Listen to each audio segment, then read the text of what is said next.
because she, like you said, she started out from nothing, didn't know how to do swimming at all, and she became probably the most celebrated female swimmer ever, I would think.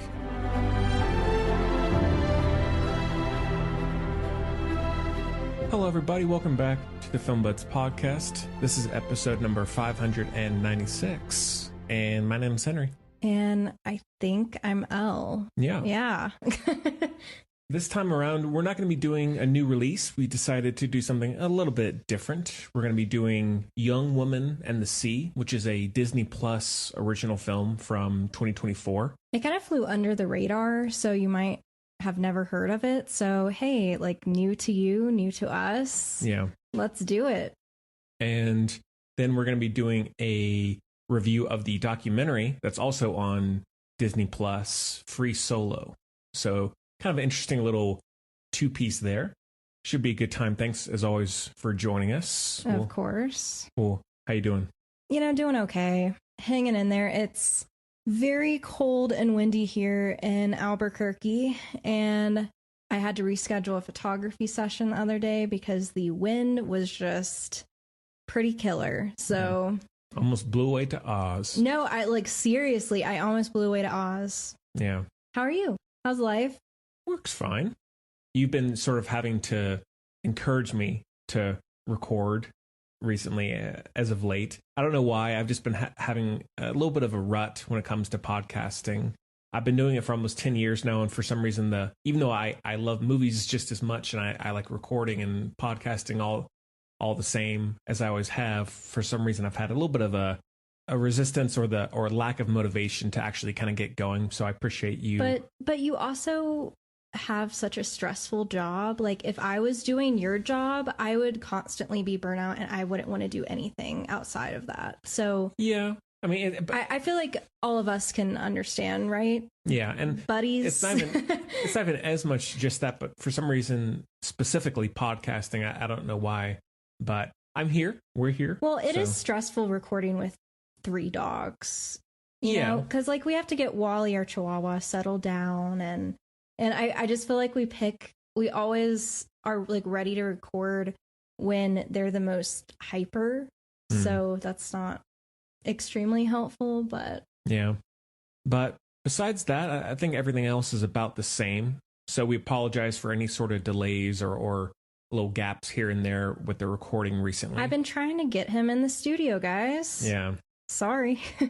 But anything else before we jump in? Dive in? Yeah. No, not really. Let's just talk about these insane people wanting to do these insane things because they can. All right, well, let's get into Young Woman and the Sea, and do have a clip, so take a listen. I know you've thought about it.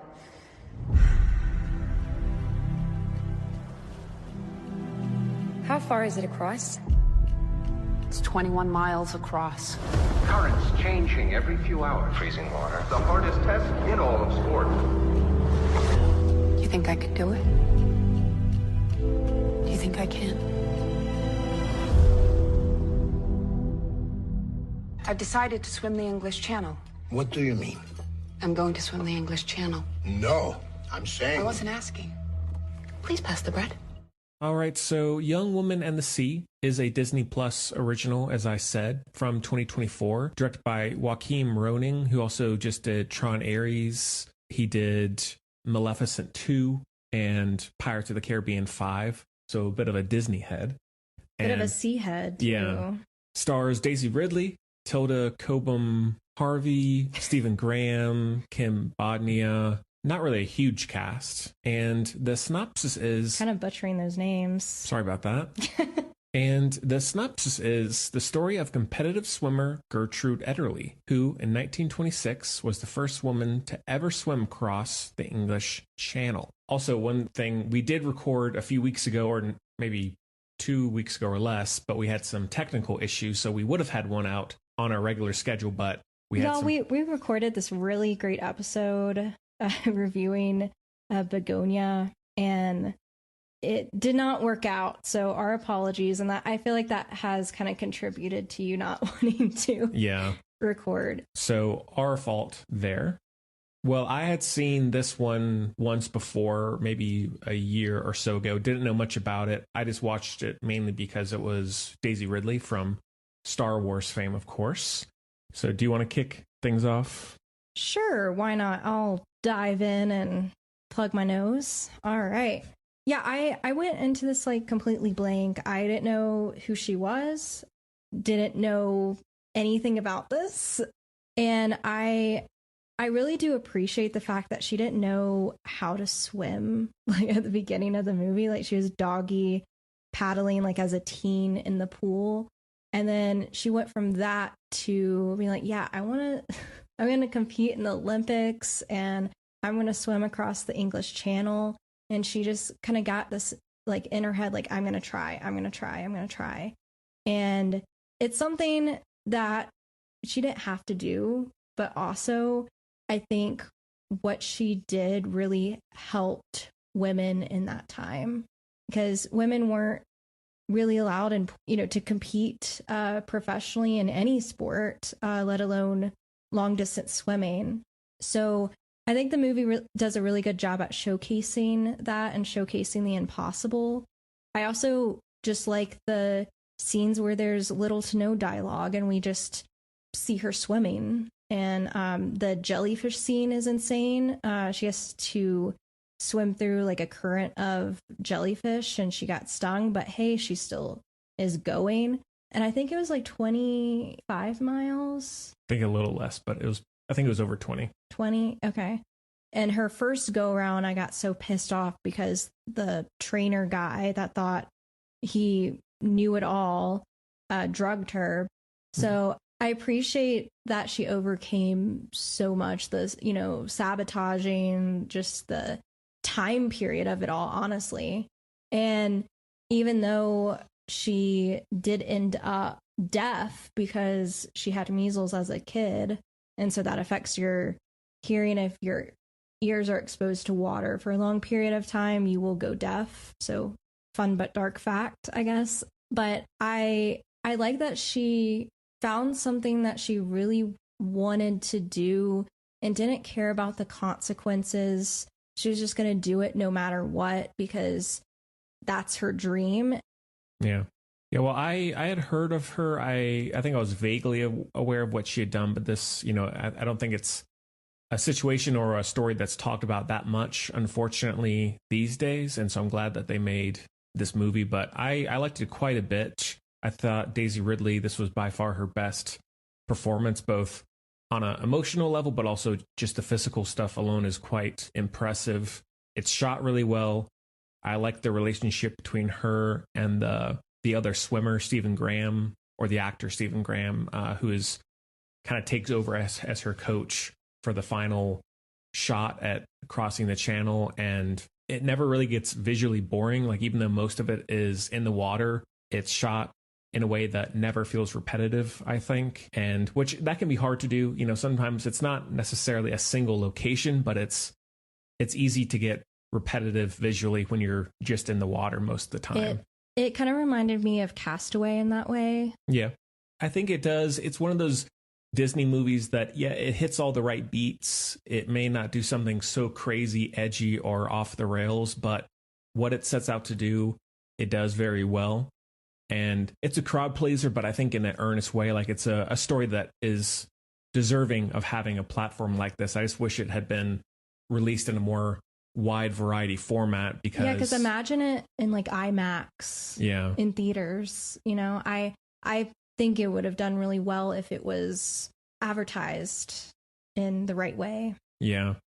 And spoilers here, it's a story that was like 100 years ago. So okay, they're listening to a movie review podcast, I think. Yeah, we kind of know this is a spoiler zone, right? Yeah, but the final 20 minutes or so where it's becomes night and then she loses her way because of the currents, and then the people on the shoreline of England light the fires and turn on car headlights and things like that, and she's able to get there. I don't know if that's exactly how it happened.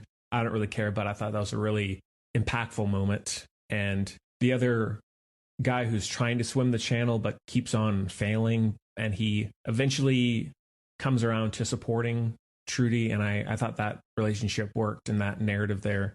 The relationship with the dad is interesting because for the most part, I mean, he's still sort of a dick, but for the longest time, he's fighting against her doing this, even though he helps her to learn swimming. He doesn't really want her to compete in this big way, but he also comes around. And so, you know, you can in that time period, it's like women, like their survival was basically get married, have kids. Yeah.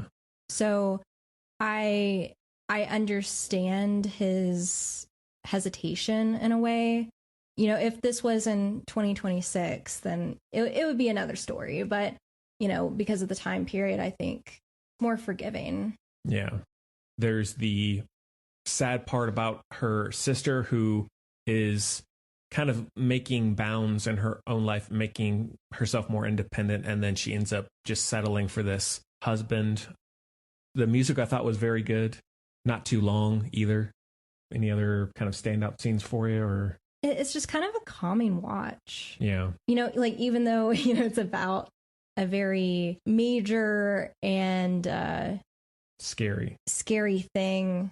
I would give it a watch if you like sports stories, if you like you know, based on a true story. Yeah, person versus the world. Yeah, I definitely agree. Out of 5 stars, I'll go 4.5. I think I went 4.5 too on Letterboxd. All right. Twinsies. Do you want to read some Letterboxd reviews? Sure. As always, if you'd like to have your Letterboxd review read, or if you want us to follow, you know, your account on Letterboxd, please do let us know. Always happy to oblige.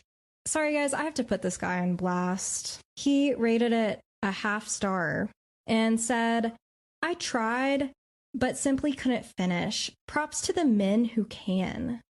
Jesus.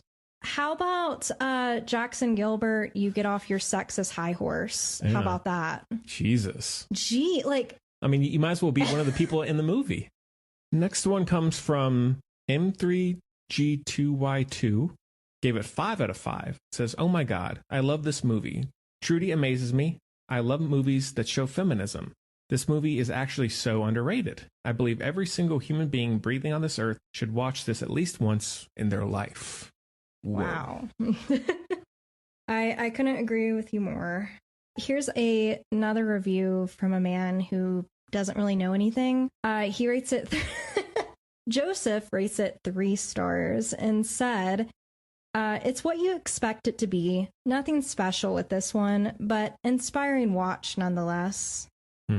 I thought it was pretty special. As did I. What do they know? Yeah.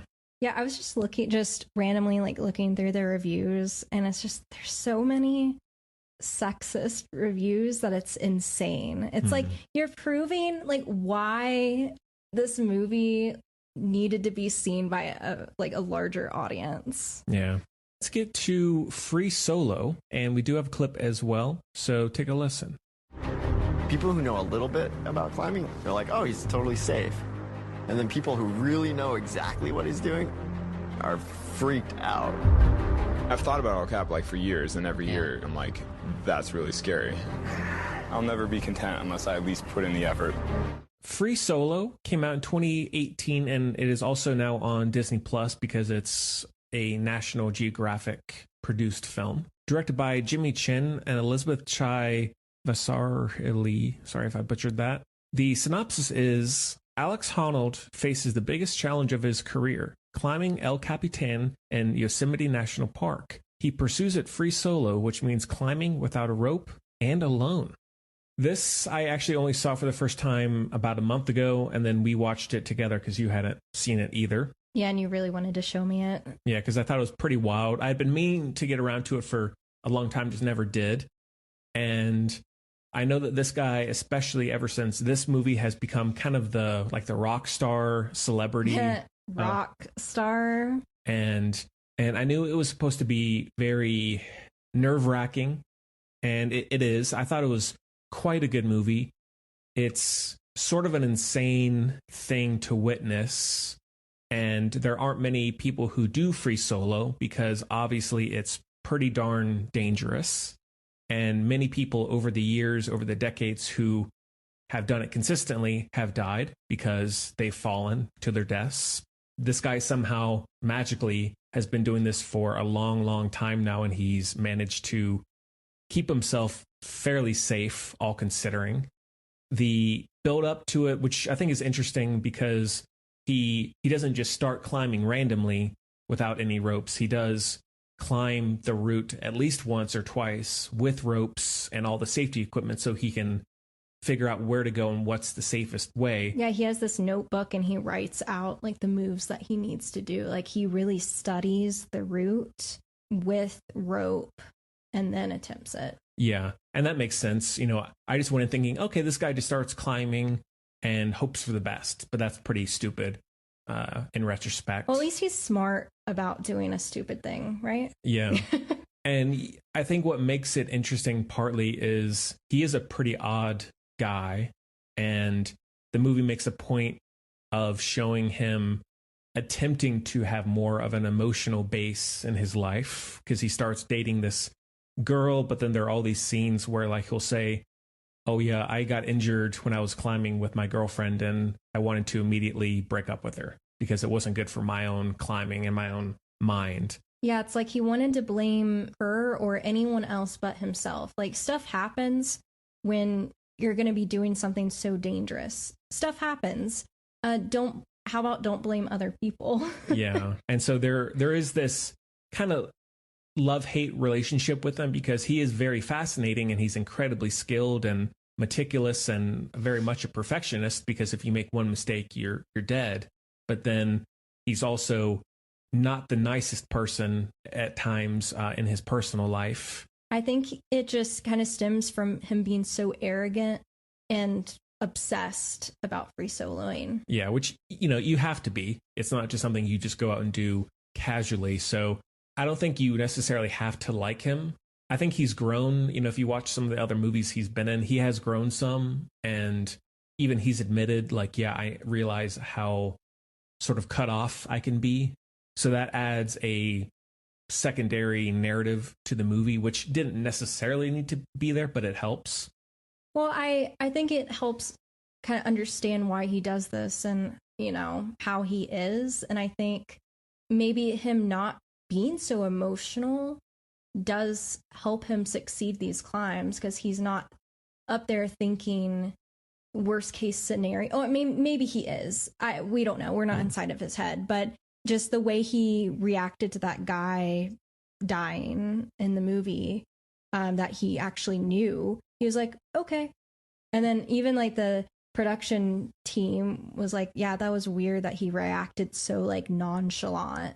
But at the same time, hey, maybe that helps, that characteristic of his helps him actually succeed climb after climb. When he does actually start doing the free solo and there's a lot of cameras placed in different areas, there are certain cameramen, and then I think there's a drone or something that allows these aerial shots. It is very unnerving to watch this guy because he's just putting his like the slightest fingertip, toe tip on these little cracks, and then he'll be wedged in between two rocks, just slowly sliding up. Like, guys, you know how there's like a slight, you know, when you bend your fingers just very, very slightly, and there's like a little bitty hill that, you know, your knuckles kind of make when you're bending. He's like, oh yeah, I can climb on, I can use that to hold myself up. Yeah. Like if that's like, if, you know, that little hill is like in a rock, he's like, yeah, I can use that. Like, yeah. How? Yeah, it does seem superhuman at times, but what makes the documentary unique is there's not really anyone else who at least has been photographed or filmed doing this in that way to that scale. And the El Capitan mountain or cliff is very daunting, and I think is still considered to be one of the greatest free climbs ever, unsurprisingly. It's not too long. I think it's got, you know, it's one that anyone could watch. It's not like you have to be a rock climber or some kind of adrenaline junkie to get into. It's just a guy who seems normal doing something crazy and manages to pull it off. I'm usually not into documentaries. I'm not like you in that way. And, you told me about this, and I was hoping it wasn't going to be like a boring kind of documentary. And then we got into it and we kind of learned about his life and how weird this guy is. And all leads up to The Climb, cue The Climb by Miley Cyrus. But I thought like it kept my attention. So like if you're not into documentaries that much and if you don't watch a lot, I would try, because it captured my attention for the whole time. Yeah. I don't think there's a whole lot else. It kind of just, it's one of those that needs to be seen to be believed, I suppose. And you might be surprised how much you enjoy it. I was shocked. But can we talk about their relation, the girlfriend and him for a second? Well, I mean, the relationship is, and they are now, at least in the last documentary that I watched, they are married and they have a child together, which is sort of shocking, but good for them. But how they interact with each other, she kind of comes across like I can fix him mentality. Oh, like, yeah. Like, yeah, he doesn't really know how to say I love you yet, but I'm trying with him. We can only have this kind of conversation once a day, or if, we're moving into an apartment, we can only do this or do that. And there is humor there. There is some kind of collar pull, like, this is not great. But I mean, what did you think of it?